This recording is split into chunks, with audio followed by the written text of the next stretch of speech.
Right, so we're going to try and keep it short again today, like yesterday. If we can get through an hour, I think that's better. So one of the most important things, obviously, is the fact that you're going to a school. And I'm going to tell you something. Schools generally and traditionally in Spain, they don't occupy the same place in the community as definitely in New Zealand, Australia, United Kingdom, United States, Canada. Okay? So for many people, especially in the public system, people go to school 8 o'clock in the morning, they finish at 2, they go home, that's it. The school is nothing more in their life. There's very little contact with the teachers. There's no community spirit.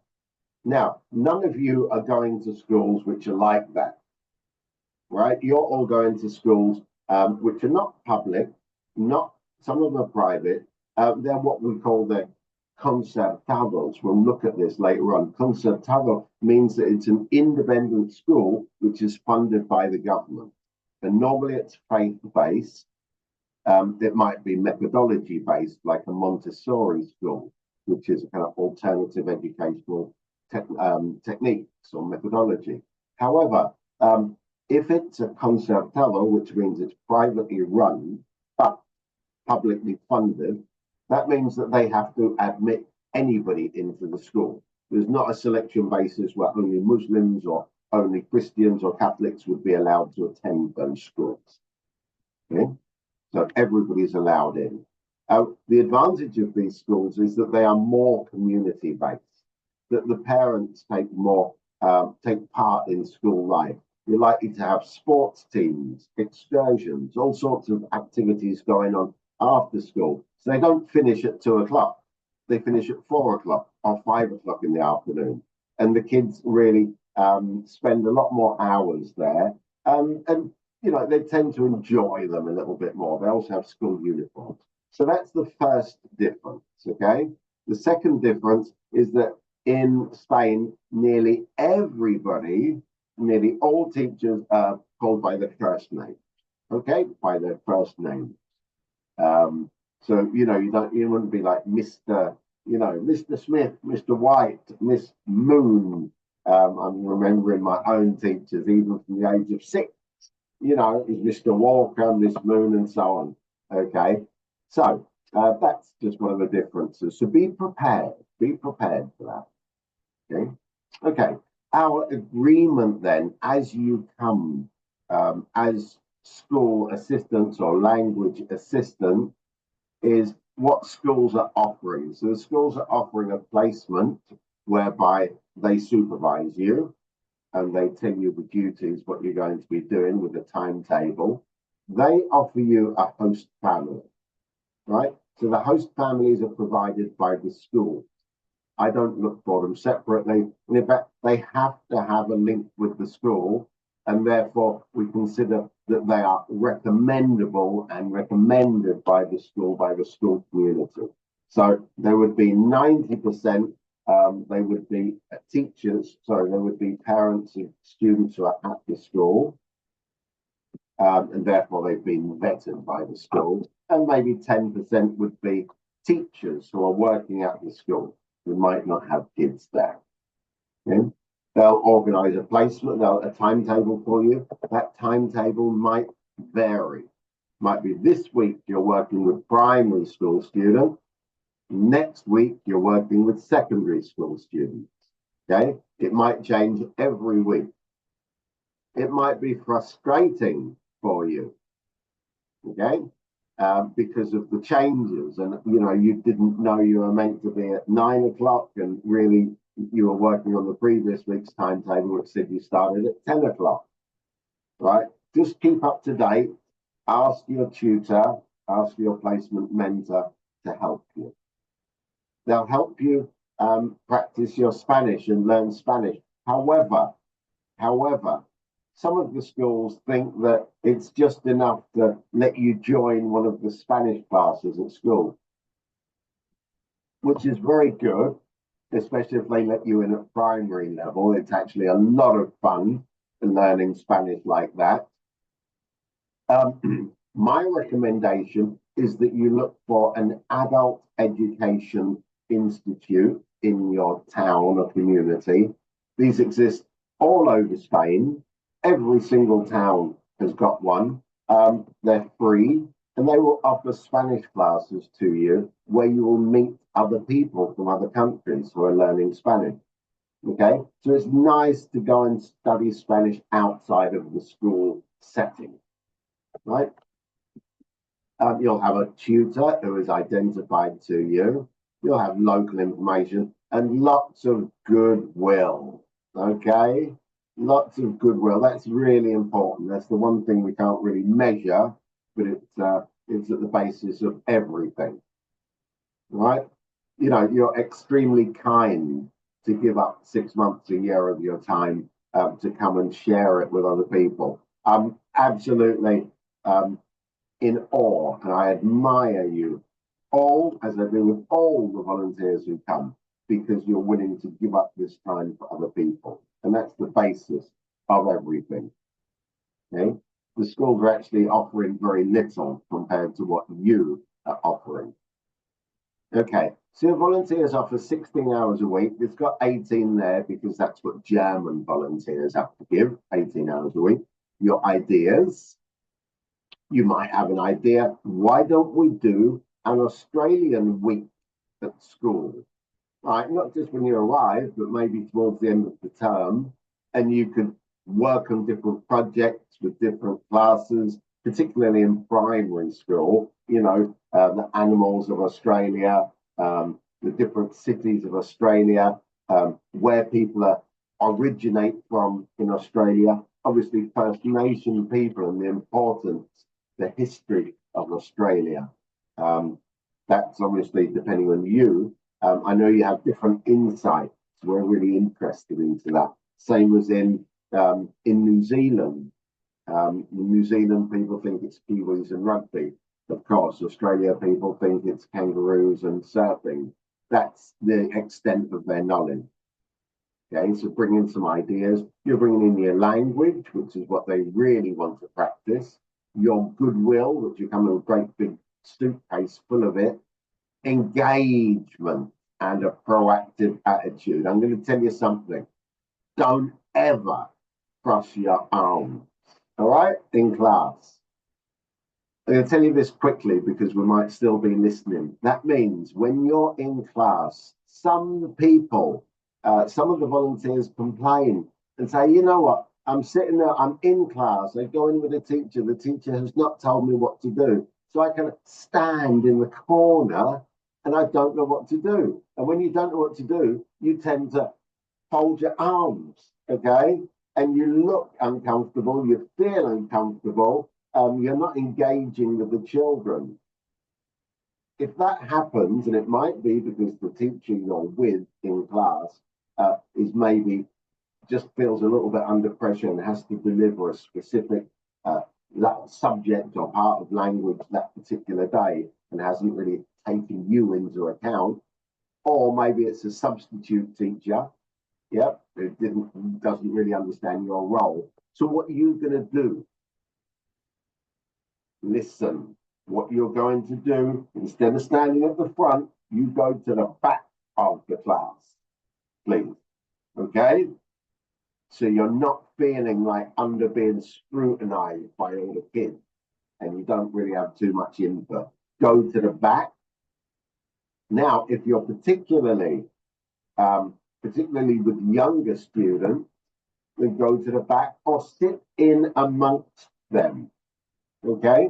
That means going down to their level where you are going to empathize with them. They're going to feel extremely flattered and excited to have you sitting next to them, maybe just helping them go through their work, or maybe just, pointing somewhere on the page to help them. So when you don't know what to do, join the club, please. Okay? Then you'll just feel that swell of enthusiasm from the students, from the kids, right? That's your engagement. So none of this and lots of this, right? Proactive attitude, which means think, look, think of games, think of things you can do. Okay? Right. Let's go on. See just a little bit of organization. Now, Spain, as you know, or as you might not know, is made up of 17 autonomous regions. Okay? And you can see them here, our 17 autonomous regions. We go from Galicia in the northwest, the País Vasco, the Basque country, all the way down to the Canary Islands, which are like 1,000 kilometers to the south, right? So we, as you know, we have them in the Basque country. We have placements in Castilla, Leon, and then in Madrid, and then in Valencia. So that's for the moment. This is where we have our placements.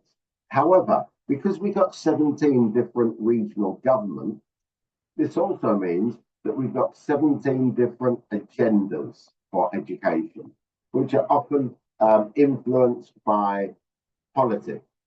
Is education, does education include religion? How much kind of content is given over to social issues, gender issues? Is it included in the curriculum? That depends very much.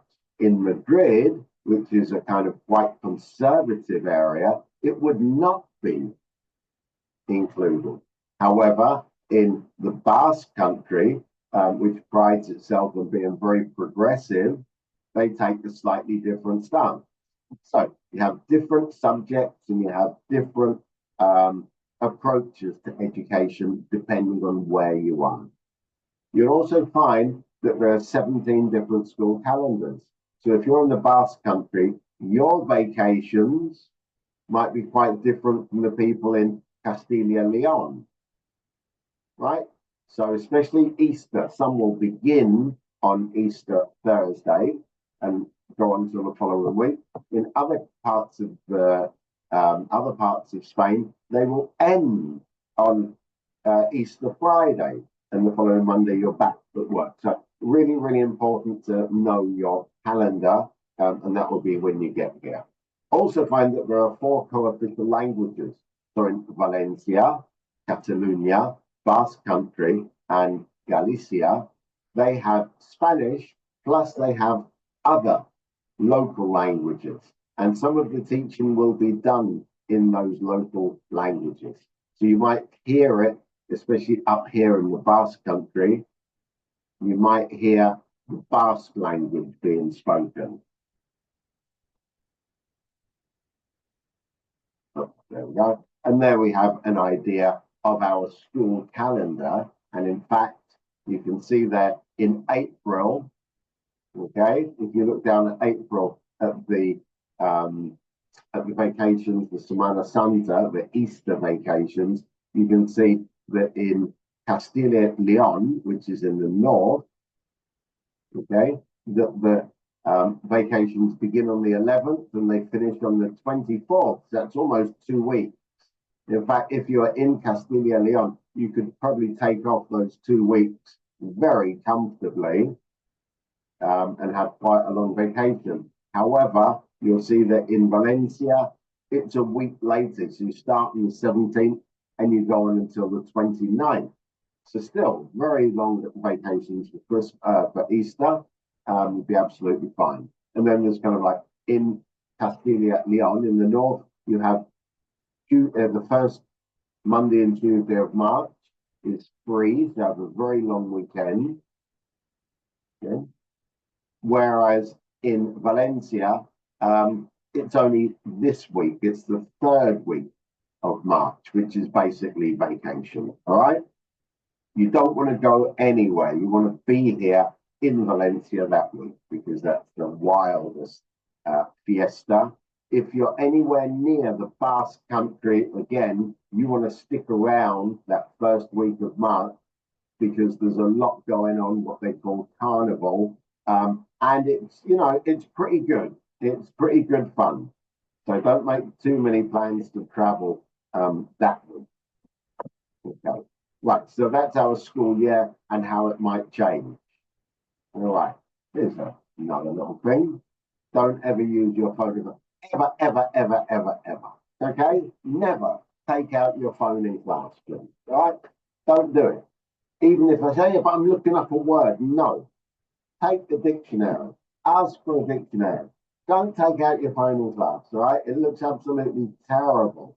And we're trying to, like, there are laws which are, they're trying to introduce them into, in Spain, to ban children taking their telephones to class, right? And so we need to set an example by not taking out a smartphone in front of kids. Okay? So never, ever, ever. All right?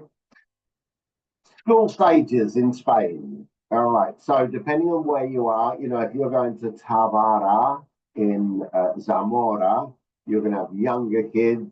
However, if you're going to some of these quite posh schools, Madrid, Valencia, you're going to be, the focus is going to be on some of the older kids as well.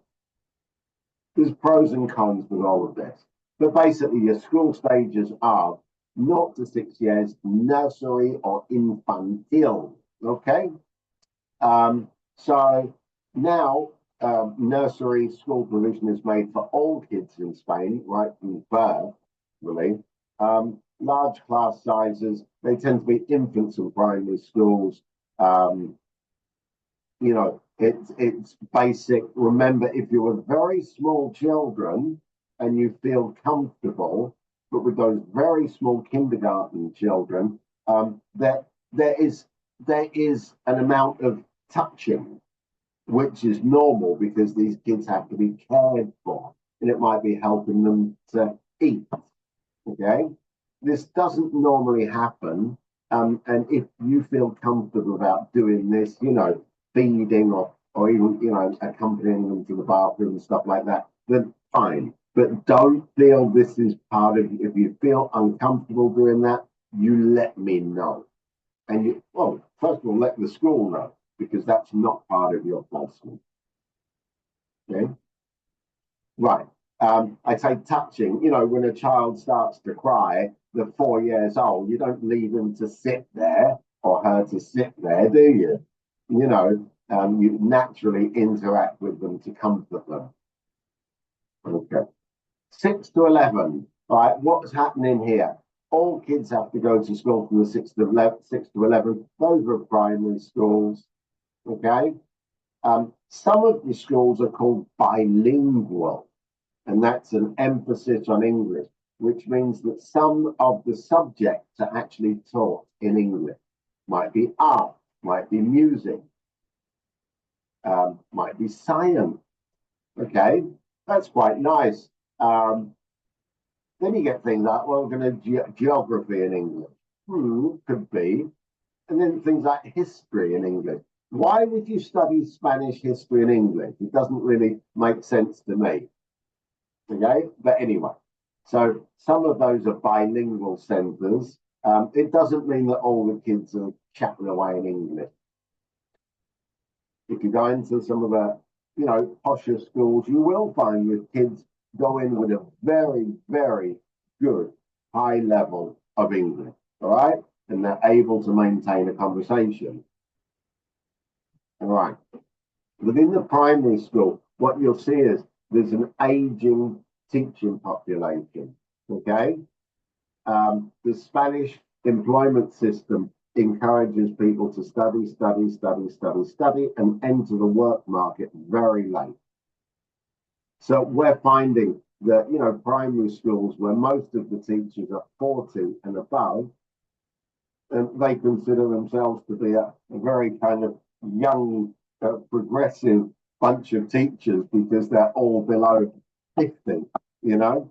So I think that's quite a difference with other countries, right? Okay, class sizes might be anywhere between 20, 25 to 30 in primary as well. So we can see why they really want you to do that. Then we have 18 to 11 to 18 years, which is secondary. The last 2 years are what we call university preparation, baccalaureate, and that's real kind of, you know, more advanced, all right?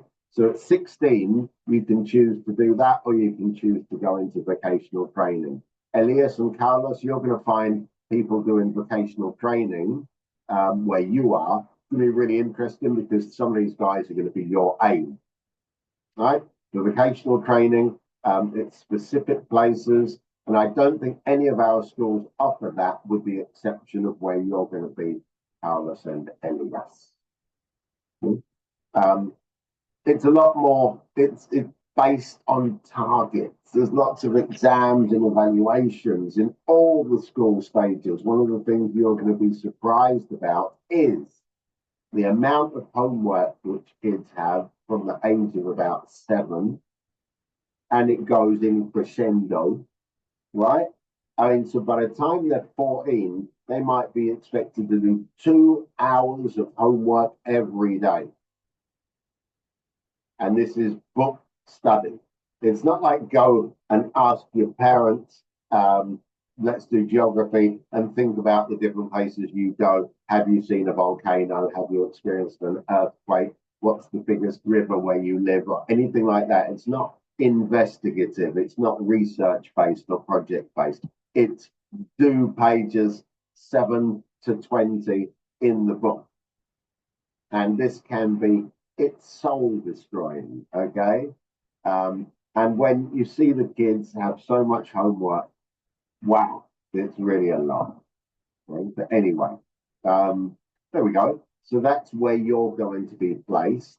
If you're in one of the schools which offers different levels, you might find that one volunteer is placed at with a younger age group, others with older age groups.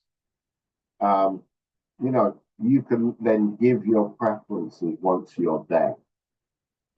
And these are basically the 3 types of schools. We have the public ones, which have this restricted timetable. Normally they finish at 2 o'clock in the afternoon. We have the conservador, which are normally faith-based, but they're community-based and have slightly smaller classes, but they have to admit people from everywhere. So conservador would be in Alboraya, in Tavernes, in Beasain, where none of you are going. I think, and then the rest are going to be private. These are fee-paying schools, okay? And these are excellent. So they've got fantastic facilities. You're going to have everything you need. You know, the kids are going to be absolutely wonderful. I tell you what, at the private centers we work at, the kids are by no means, they don't feel entitled. In fact, I really think they're nice people. They're good kids. But they do tend to access, you know, the riding team, the sailing team, the skiing outing, stuff like that. You know, so my advice is take advantage, you know, lots of school journeys and stuff. At some of the private centres, please believe me, if they are faith-based, we have spoken to all the centres saying, you don't need to be a Catholic, a volunteer to go in. And you do not have to take part in all the activities. You do not have to go to mass.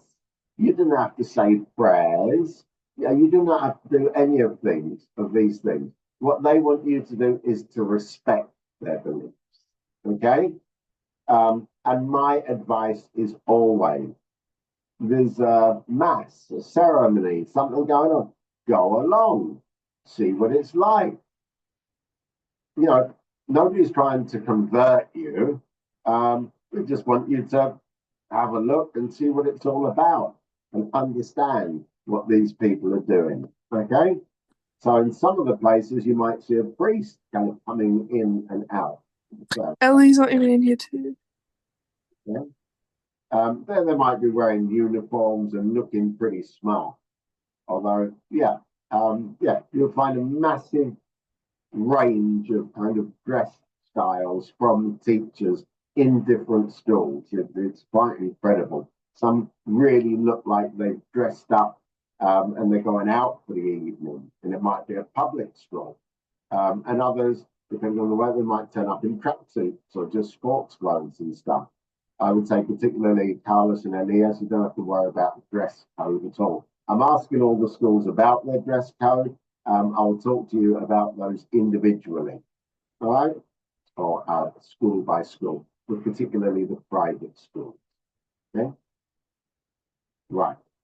Language. Okay, how is language taught in the schools? Well, it's taught as a language. I mean, language lessons, English or German lessons from primary upwards. The kids tend to get 2 to 4 hours a week. The teachers we have normally they're non-native. It's based on book. Let's get through the book, and that's it. There's very little speaking practice and so on. Very, very little. Okay, and the other model we have are two models. So one, language is a subject, and the other one, it's part of the curriculum where other subjects are taught in English. And therefore, you know, as I said, geography, art, music, history, whatever, might be PE, you know, is taught by subject teachers. And they themselves, their English is not fantastic. Right? This is my other job, teaching English to teachers. So I know their level can be really quite low, and yet they're teaching high school students in English. And you know, all in all, the equation doesn't really work out very well. So English was then integrated into the normal curriculum. And there's quite a lot of opposition from parents. Can anybody think why? Why are parents not happy about their kids learning, you know, geography or science or stuff in English? There could possibly be less understanding through English. Yeah, possibly, possibly, absolutely. Well, it goes back to what I said about homework. Because kids are given so much homework, all right, that parents will tend to sit with their kids 1 hour, 2 hours even, every evening, and they want to do the homework with them. And sometimes they end up doing the homework for them. And of course, if that homework is in English, the parents don't understand. All right. So they might understand basic, you know, if it's in Spanish, but in English, they're not going to understand. And that is their thing. We don't know what our kids are studying. That's normally it. Okay. We need to go on to ideas. We said about being proactive and ideas, things you can do. All right, we do have a model which we're going to propose to you, and we are kind of rolling out with the schools, and we think this works very well. And that is basically speaking practice. Okay, basically speaking practice. And we're going to see how you can do that. However, apart from speaking practice, there are other things you can do with very small kids. Storytelling, giving instructions, playing games, doing presentations, extracurricular activities. Maybe you want to get involved in one of the sports teams, dance, music, festivals. If you play an instrument, particularly in the Valencia area, where there's a huge tradition, you'll be very welcome to join the school band. Exam preparation, and basically speaking in English. So this is the thing. If you speak Spanish, we don't want you to speak Spanish at all in the classroom. Okay? Because even people say, yeah, but what if the kids don't really understand what I'm asking them to do? Right. But giving instructions and asking for directions and asking for information is one of the basic building blocks of speaking and communicating in another language. And therefore, that giving instructions is a reinforcement of the language, a very basic, what we call functional language. The functional language means asking, explaining, asking for help, offering, requesting things. Okay? So basically, the three things we're going to focus on is giving instructions, speaking practice, and exam preparation. Right? Storytelling is normally for the much younger kids. Right? storytelling. I can send you, if you want, ask me, and I will send you some basic storybooks. I don't know what you people read when you were kind of 4, 5, 6 years old. We read stuff like A Room on My Broom. Do You Know How Much I Love You? The Snail and the Whale. Where the Wild Things Are. So these are picture books with very small amounts of text, which can be used with children as a way of explaining, but always with lots of pictures. I can send you a few. I've got PDFs, and you can think about how you would use them. Okay, so things to do at school. We'll come back to things to do at school. This is a typical timetable, right? Imagine, typical timetable. It's not anybody's timetable, I just invented it, but it might be, there we go, Monday to Friday, start at 9, you go in at 9 with the kids from the family, and basically you're there till 5 o'clock in the afternoon, until 4. And let's see what happens. Well, on Monday, you've got first year primary. On Wednesday, you've also got first year primary. Then you're being asked to go to a second year, another secondary, okay? And that day, you actually finish at 1:30. Well, that's quite nice. So you can actually go and do something else in the afternoon. However, if you're expecting a lift back, you're going to be back at school at 5. Okay, or whenever the family kids finish. Tuesday, there you go. You got this one. You finish at 5. You got this big gap in the middle. Obviously, lunch is going to be between 1:30 and 3. You probably want to be back at school. You can go and do something locally. Look at the school facilities. Might want to go to the gym. Might want to do something else. Okay. You might want to study, you might want to prepare class. Wednesday, the same as Monday, and Thursday, the same as Tuesday, basically. Now, I'm just saying as an example. And then, of course, Friday, you're free. Okay? Now, if you're very clever, what you might ask the school to do is there any chance I could maybe give a couple extra classes on the Wednesday?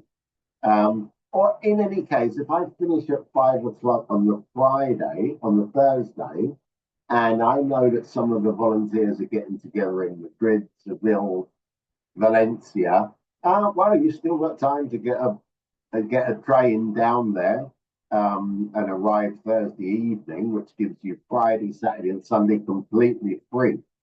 Okay? So, take advantage of that.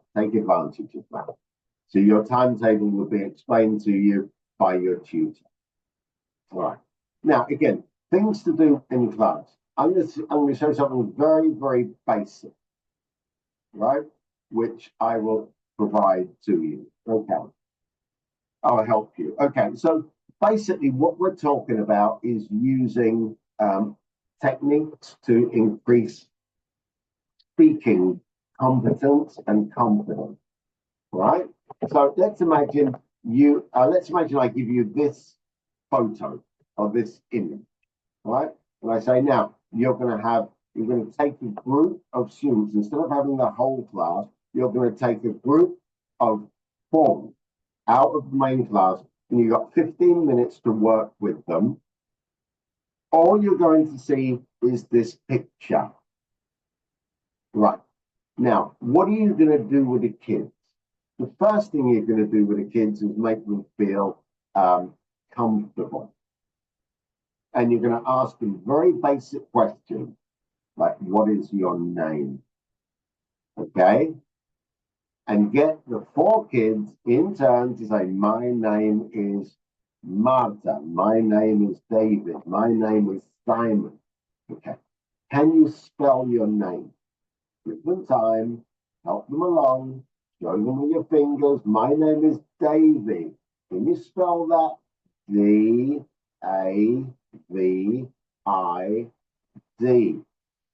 Okay? So just nurture them. You've got 15 minutes with these kids. Just their names is going to take 5 minutes. How old are you? Okay, I am 4, I am 5, I am 6, I am 7. Fine. They're going to be using this language for the rest of their lives. So if they get confidence using it quickly, fantastic. Okay? Now, you've got the photograph, we've got the picture in front of them. Now we're going to ask some very simple questions. Okay, can you show me the scene, please? David. Now, the first thing you do, you ask the question and then you point to the child you want to answer. Don't use that. Don't say, David, show me the scene. Don't say, Simon, show me the scene. No, it's show me the scene, David. Why? If you start off using the person's name, everybody else switches off and says, right, there's no pressure on me. Let him take all the pressure. Let her take all the pressure. Okay? So put the question out there. Let everybody think about the question, see the picture, and then say, David. Right. So David will just show you the thing. Okay. You show me something which is yellow. Marta. Okay, she just has to point. This is the most basic interaction. It's listening skills with her. Then you might go on and say, okay, there's yellow, there's the seed. Now we're focusing on colors. What color is the seed? Brown. Okay. Oh, wow. Oh, he might say something. Does anybody else know? Blue. Brian, blue. Okay, thank you, Brian. Thank you, Martha. Thank you, Simon. Thank you. Okay, constantly reinforcing. Okay. Can you see a star? Yeah. Okay. Elizabeth. Yes. Fine. Where is the star? Dorothy. Okay. Just pointing to it. Really, really simple. Can you spell star? Okay. Now, everybody together, you got a piece of paper. I want you to draw a nice blue star and copy the letters S-T-A-R. Those are 2 different tasks. First, they draw the star, which can take like 10 minutes when they're coloring it in, as you know. Okay. And they get upset because they've gone outside the outline and can have a rubber. Yeah. And then finally, I want you to write the letters S-T-A-R. That's the work. You put a smiley face. Excellent. Well done. Thank you. Whatever. And bang, back into class. The next group comes out. Okay. Now we've got about 18 or 19 of these images, all right, which can be used. Just the one image can be used at very different levels. Okay. So if we were doing primary school rather than infants or kindergarten, we can then use this one. Okay. Where is this? What color is the sea? Same thing with small groups. You like the beach. So these are very, very closed questions with easy answers. Okay. We're asking them to focus. Right. We then go on to a second round of questions, which are open questions. What can you do at the beach? Okay. You might go around, okay, your little group of 4 or 5 students, and they can make a list of different things you can do at the beach. When do you go to the beach? Where do you go to the beach? Who do you go to the beach with? Now, the next thing you can do at primary level is I'm going to make a copy. I'm going to ask you just to draw the beach like mine, the lighthouse, a mountain, the sea, the sand, the star, and a stone, and some birds in the sky. I also want you to draw your family. Now, can you draw some children playing? Can you draw a boat and a dolphin? What you're doing there is basically giving a dictation. Very small children would not be able to do this. Primary level, we would want them to start engaging. Okay. Secondary school, you're using the same image. Okay. Describe what you see. I'm not going to be going, what color is the sea? Okay. Why do people go here? Again, going around the club. Okay, Marcos. Yeah, people go here on vacation. That's brilliant. Okay, can you tell me, think about a time when you went to this place? All right, same thing, Susanna. Yeah, last August with my family. Right, then we go on, we develop conversation. What kind of holidays do you like? And then we go further on, tell me about your dream holiday. Okay, in pairs, we'll give you 5 minutes to think about it, all the fantastic things you would do on your dream holiday. Okay, so we're going from very very concrete situations. What color is this? Where is the star? Can you see the birds in the sky? To far more abstract imagination based activities like tell us about your dream holiday. But in each case, we'd want you to be working with small groups of students. Okay? So that is basically what we're asking. And this material then can be used at infant, kindergarten, primary, and secondary. Okay, we put this up top, down here. So some basic questions which would be using show me the sand, what colours can you see? Draw a ship, a green ship. Can you draw your family on the beach? Who are they? What are they doing? Do you like the beach? What other things can you do? Where do you sleep when you go to the beach? Tell me about your best experience on holiday. Okay, which is actually the title of it. So this one photo or one image gives us a lot to work on. I will send you all of these. Ideally, at school, you should ask if there is a laminating machine, if you are able to print them out and laminate them with plastic so you can use them in class again and again and again. Now, one of our schools in Madrid is actually going to train their volunteers to become examiners, speaking examiners for English exams. Okay, there are lots of independent English exams, normally known as the Cambridge University exams, which kids like to do because it gives them an additional accreditation for their language. And it means it can be used beyond school. It can be used when they are applying for grants or scholarships or things like this, right? And a speaking model of this would be in 3 parts. So if you are asked to help prepare children for exams, I will be able to give you some practice in the coming weeks. We can come on to a special session to see how these are organized. But normally it would be 4 to 5 minutes per child. The first part, which is about 90 seconds or 60 seconds actually, is just basic names. Okay? Depending on their level, it would be very basic questions. What's your name? How old are you? Can you spell your name? What color is this? What's your favorite sport? Tell me about your family. Is it a good idea to have a 3-day weekend? That would only be for advanced secondary school children. You wouldn't ask a primary school child that last question. Okay? That's 60 to 90 seconds. Second one is our picture interaction, which is very similar to the image we saw before. And the third, that would again be 60 to 90 seconds.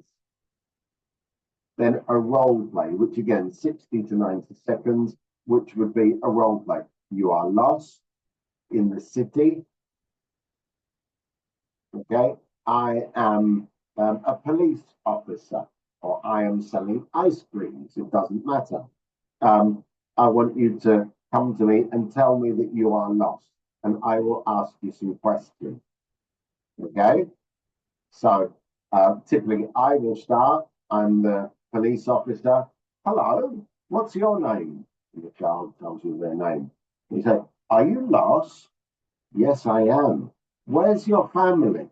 And they should answer something like, I don't know. When did you last see them? Oh, at the supermarket. Hmm, okay. Do you have your mum's telephone number? No, I lost my phone. Okay, let's go to the supermarket and we can ask if they've seen your mum. What do you think? Oh, yes, please. Okay, come on. There we go. There's our role play. That's enough, right? Or a role play. Ask your mum for the presents for your birthday. You'd be the child. You are the mum in this role play. The child is the child, right? Go into a shop and buy a watch. I mean, nobody buys a watch these days. Okay, buy a phone, I suppose. You know, go into a watch and buy a phone. That might be some of the older students who start telling you about pixels and God knows what, artificial intelligence. So this is basic. This is the basic speaking model for exam. Okay. You might be asked to do this. I can help train you. It'll only take a couple of hours to do it. If that will be an extra session, which we can do perhaps during Christmas week. It's optional for you to come and do it. All right. I think it will give you good material. One of the most important things, if we look back here, is the material appropriate for children? Okay.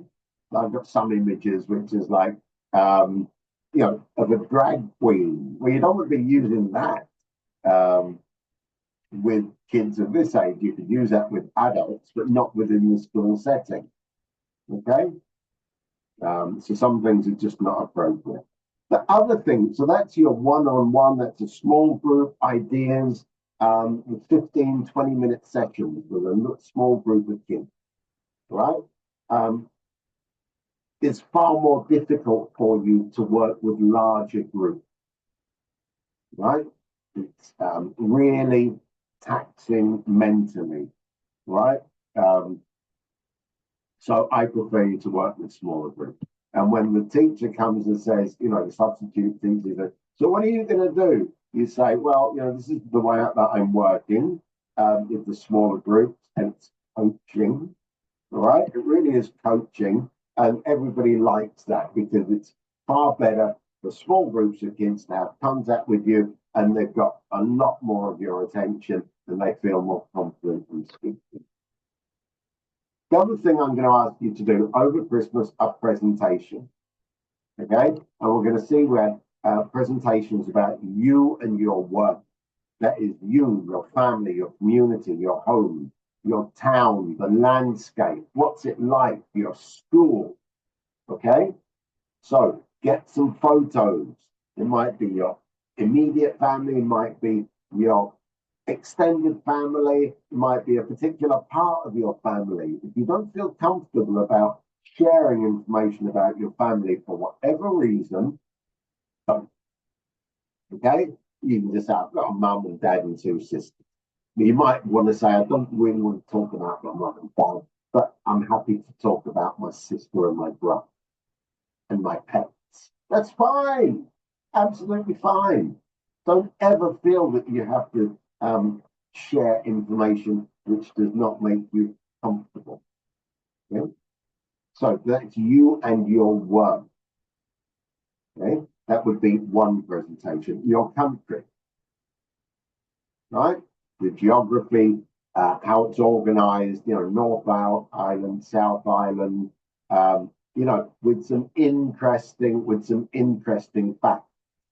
I don't know, maybe are we still doing like Captain Cook discovered Australia in 1707? Is that part of the curriculum, or did Australia exist before then? Do you know? So what about when New Zealand was not discovered, obviously, we understand that. And it's really important for the Spanish, who have a great, not a great, a very long colonial history and are discussing it themselves, that no, they did not discover America. It existed beforehand. They colonized, okay? Christopher Columbus, his name in Spanish is Colon, Cristobal Colon. Colon, not Columbus. Therefore, the word colony and colonize comes from his name, right? That is the origin of the word colony and colonial and colonization. That comes directly from Christopher Columbus. So, if you have other insights, that's really interesting. The history of your country. All right. If you're an advocate for any kind of, a particular group, ethnicity, then please go ahead and put that in your presentations. It will be very interesting. Okay, so about your country, the music and sounds of your country. You know, if you do a PowerPoint presentation, you can embed audio. Okay, it is really just copy the audio, paste it into the presentation, and it's there. All right, and that means you can actually play music. There might be the sounds, music and sounds of your country. All right, from old time, the sounds of animals, the sounds of music before the colonial era. Now groups, I don't know, Midnight Oil. That was a big Australian group in excess back in the day, wasn't it? And then obviously you've got more modern groups, and you've got Kylie and all sorts of people, Crowded House, and God knows I don't know who else. But it'd be really interesting for students to listen to sounds and to music and to see images next to them, right? And that will encourage them to talk about music from their country. Animals, they're absolutely fascinated, by all the animals, all these amazing animals which don't exist in Europe. Okay, and an interesting fact about them. Then languages, it's really interesting if you could. We've had people of Maori heritage who were very happy to teach a little bit of the Maori language in class, and the kids absolutely loved it. And they had, couldn't we do a haka? Can you teach us to do a haka? Well, I don't know how easy or not that is, but it would certainly be a real insight. Okay, and then of course family. Yeah. Okay. Languages of your country, in Australia, I know there's a lot of Asian people. I've got family in Perth, they're Sikh. Okay, so wow, there's a lot of a lot of heritage, there's a lot of things to bring in and enrich people's knowledge of other countries. So those are presentations, right? You should do at least 4 presentations before you come. And here's an idea, all right? Gabri was one of our fantastic Queensland volunteers who went home in July. Okay, so she was talking about animals of Australia. Okay, look at the difference. Dingo, this is a dingo. Dingoes eat small animals and lizards. Dingoes are orange. That's pretty easy, isn't it? Yep. That's nice. I'd do a nicer design. I might ask some questions about the dingo. Tasmanian devil. How do you say Tasmanian devil in Spanish? You don't. You don't say Tasmanian devil in Spanish, and we don't want you to say it in Spanish. So this is a good slide, and this is a bad slide. We don't want to encourage kids to speak Spanish. They're doing it all day at home. Okay, however, we could use this. This is a Tasmanian devil. Tasmanian devils eat larger mammals like sheep and rabbits. Tasmanian devils are black and white. Okay? Kookaburra. We don't use that. This is a photo of a kookaburra. Beautiful, absolutely fantastic language, isn't it? What sound do kookaburras make? Emu. Again, these are the ones we don't want. How do you say emu in Spanish? These are the ones we do want. Okay? And then we can ask, this is an emu. What is this? And everybody in a big class can answer. It's an emu. Say that again. Emu. In Spanish, this is emu. So you really have to go, it's an emu. Right. Okay, that oral practice, repeating and learning pronunciation is actually quite good fun because the kids will end up really exaggerating. And that's exactly what we want them to do. Okay. Now, we'll play a game after the presentation. Let's sit in a group of 2 people. If somebody sits at another table, you need a piece of pen, a piece of paper, and a pen to write your answers on. The next slide will have the questions about the presentation. You must write down your answers, but however we do this, okay? However we do this, you can do it in pairs, in groups, in a little kind of quiz, or you can have people on the other side of the room. But let's keep it simple, actually. Just in pairs, 2, 3 students together, ask the question, what's the name of this animal? What does a kookaburra eat? What colour is a kangaroo? What does a Tasmanian devil eat? What's the name of this animal? There you go. Give them time to write down the answers. This animal is an emu. Kookaburra eats worms and small insects. They've been paying a little bit of attention to our presentation, okay? And that's it. That's your presentation. It's 5 or 6 slides, and then have a little quiz after. Okay.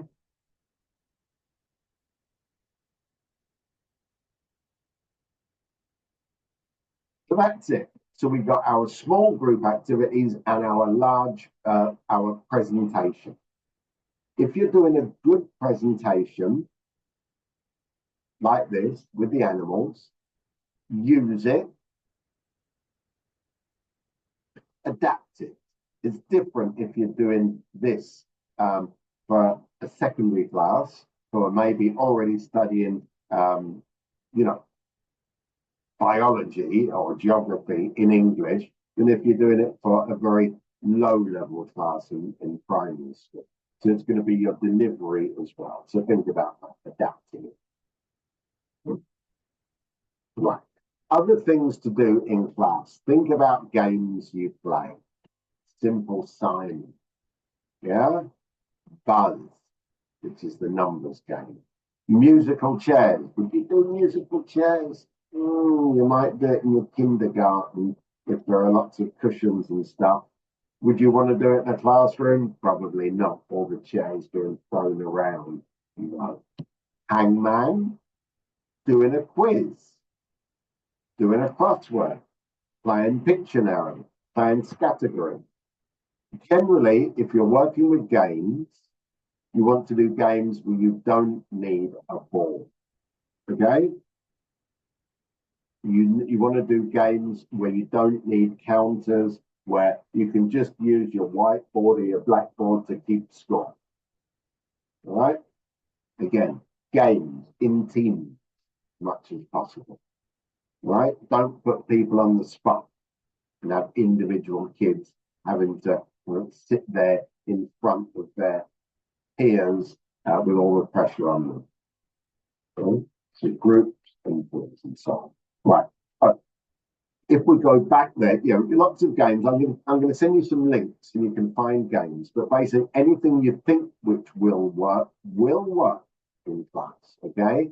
But resources, remember, must be the most basic games. You might use something like a softball. Okay, and that can be given to the child who you're asking to speak. Right. Of a group being asked to speak. Right. Here's a few points about attitudes at school, which are very important. First of all, discipline. It is not your place to issue, hand out discipline punishments, to speak badly to the kids. Never, ever, ever. No swear words. No telling off. You can be firm. You can say, wait, please. All right? Okay? But you please, you know, you're not sending people out. You're not making them do extra homework or anything like that. We said the mobile phone is a no-no. Therefore, no photos or videos of what's happening in class. At an appropriate time, you will ask the teacher, would you mind taking a photograph with me in class? Which will always be with you facing the class, and the teacher will be behind so that none of the children can be identified. Right, the clothes which you have to wear. All right, again, that's something I'm finding out about, depending on the school. Personal comments, please don't tell children, especially secondary school, right? You know, some of the high school, you might say you're 18, some of the students are 17. You don't say, oh, yeah, I went out last night, you know, that place over by the beach. Oh, man, what a night I had. And I got wasted. Don't ever share that kind of information with students, okay? Remember, the communities you're in, people are going to see you and people are going to know what you're up to. That's why I say if you want to go partying, do it on the weekends. You can get away to other places. However, don't let that mean you can't enjoy and join in with local activities too. Depends where. Okay. Good. Personal comments, please. So personal space. Children sometimes don't understand where the limits are. Okay, so I've seen this, you know, a bunch of kind of 6, 7-year-olds literally dragging the teacher down, and you know, there's just warmth and care, and they love this person, and they just, you know, want to hold on. Well, that's beautiful. It's wonderful. However, if there's a 14-year-old, a 15-year-old who's putting their arms around you and it's not looking appropriate, if it doesn't look appropriate, then it's probably not appropriate from the eyes of the person looking on. Okay? So maintain your personal space, please, with the student. Right. Okay? Online friends. Online friends. Yeah. Okay. Students cannot cannot see your social media posts. Okay. And I want you to be really careful with what you're posting on social media, because especially if it's open to anybody who can see your Instagram feed, and then, you know, there you go. You are at the kind of wet t-shirt competition or the foam party somewhere when you went off for a weekend, getting absolutely crazy, arm wrestling, drinking yards of beer or stuff like that. Okay, keep it down, okay? Keep it down. I don't want people doing stuff like that. Clothes, we've just had one, I had two people, one who was, you know, just one, she was actually a German volunteer, she you know, lovely person, absolutely fantastic, but she wore very revealing clothes. She was showing tattoos and piercing. A lot of schools don't like this, so those have to be covered up, all right? Male one who had something like Free Palestine or a similar political message that was not welcomed at school, okay? So, or it might say, you know, with some kind of like middle finger, surf dude or something like this. All right, I don't know what it is. Be very conscious what those things mean in other languages. Okay? You know, this does not mean like surf dude in Spanish. All right? This is an insult, isn't it? This in Italian does not mean thumbs up, does it? You don't do this in Italy at all. So think about that and the image that you are giving up. Okay, we've also got some project activities, but I'm going to leave things, okay, maybe with the exception of this, doing a newspaper or a newsletter, when you are feeling confident at school and you have got a kind of rapport with the students, with the different groups, the different teachers, maybe you could suggest that you create a school newspaper or letter or magazine in English. And it's then your responsibility in class to get the information, to collate the information, to explain to the kids what they need to be doing. And then you gather it together, and then it might be online, you know, on the school blog or something similar to that. Right? So that newspaper newsletter, that's a nice idea. It's also lovely for them to see. Could be a blog rather than activity. Okay. School play, okay, if you're really into dance, if you're really into drama, and you think you can do something collectively for the kids, even in like small classes, you know, the role play we spoke about, if you want to do individual role plays based on absurd situations and so on, they can be fun. With no pressure, and the kids can kind of ham it up a little bit and just have some fun. It doesn't have to be a full play, it can be small sketches. Cinema club, I don't think so. All right, that's not worked before.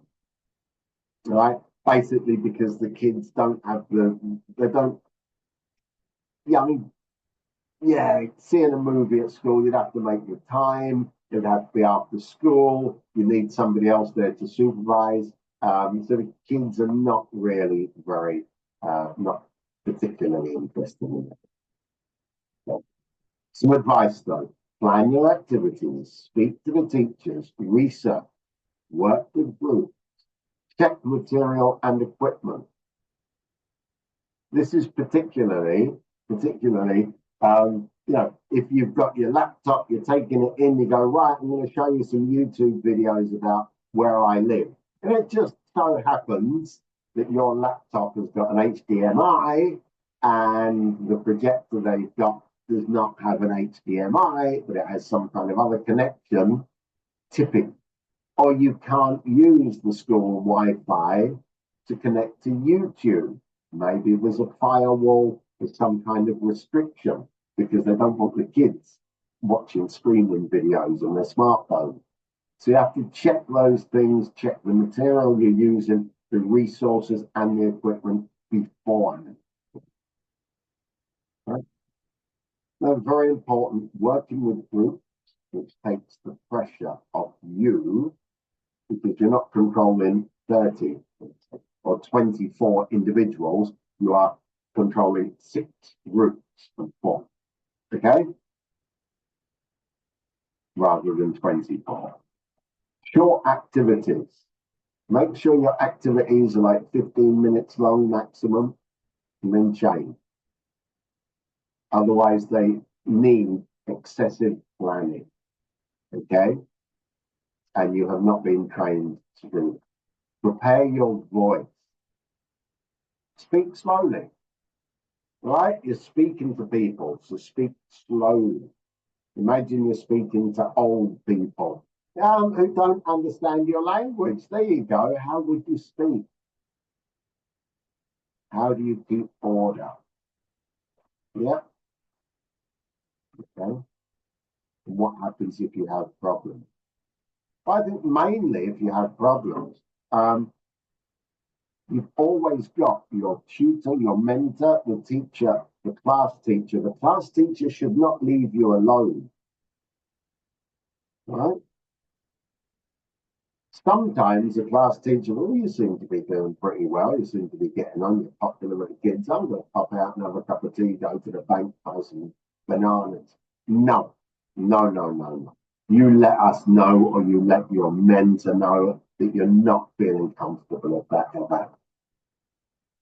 And also have a plan B, right? If what you plan does not work, have plan B. Have some games, some assignments. Okay, musical statue. If you've got some room to do that.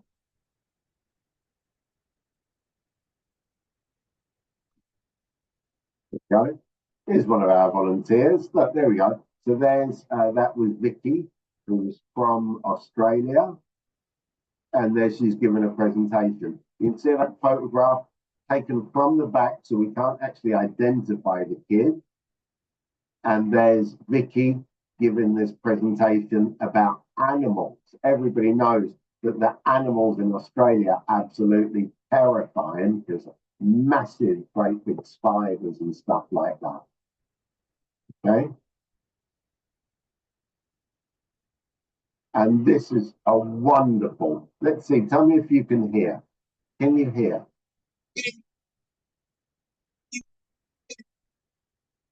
Can you hear? Not really. No. Not at all. Or not really. It's very glitchy. Hold on a minute, let's try again.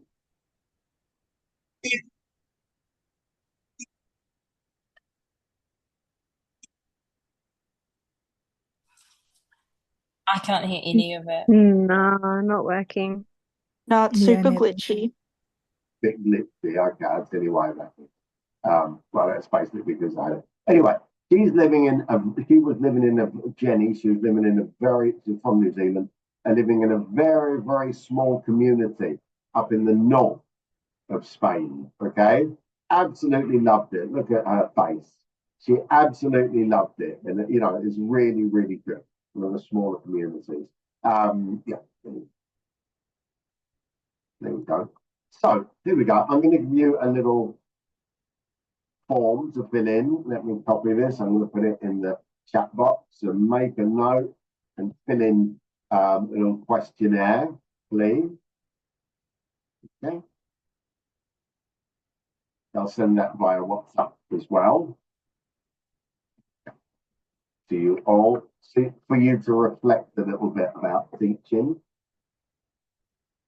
As I said, we can definitely have, we can, oh, look at that photo. Okay, there's something to go about. Right, so that's something we can definitely talk about again. I will arrange something after we've done, like during Christmas week, maybe, to do things. So these are things you need to think about. What's the difference between working with primary or secondary age kids? Ask your own teachers, ask your parents if you know any teachers, okay? What can you do in class? How does a teacher behave? What shouldn't you do? Do you prefer large or small groups? And what worries you? Everything which worries you is excellent because it means you're conscious about what's going on. Okay, that's really, really appreciated. Everything you are worried about is worth worrying about. Let's put it that way. So that's our schools in Spain. Let's see if we've got any questions then. Okay. I want to be rich. Okay, can't help you there, Blissana. All right. Real, I don't know what you're talking about this. Sorry, accept my request. Okay, Elias has gone. How much of the lesson are we supposed to fill with our teaching? Okay, it will depend. If you're doing the small group, then you must imagine you're going to be basically doing the whole class session, but on a rotation basis.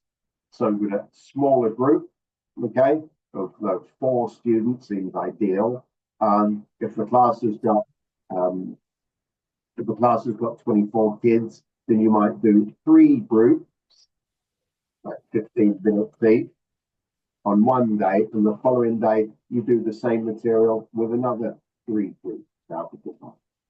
Okay. Okay. Okay. However, if you're doing presentations, you've got to think about it because your presentation is probably worth about 20 minutes worth. Okay, that presentation you saw there. You're not going to be able to do a lot more other than that, right? And so that needs to be discussed with your teacher as well. It's not the teacher there, your supervisor, expecting you to fill the whole lesson because you're not trained to do it. How many presentations are we expected to create and what about? Well, I would say try to do minimum 4. And as we said before, it's about you, your community, family, school, pets, brothers, sisters, extended family, your school, right? Your home, what does it look like? Have you got a garden, swimming pool? Have you got a donkey, some chickens? I don't know. Okay? So it's about you. You don't have to tell them. I mean, please don't tell. I was adopted. My parents are separated. You know, that's no. We don't want that part of the story. Okay, because it's too challenging, and it's delving into your personal life. Right? Anything you don't want to share, don't share. Okay. Then we said about animals. We said about the geography of your country, the major cities. We said about the people of your country, if there are diverse, if diversity is a thing, the history of your country, food, sounds and music. So that would be 6 things. Okay. So I'd say at least 4.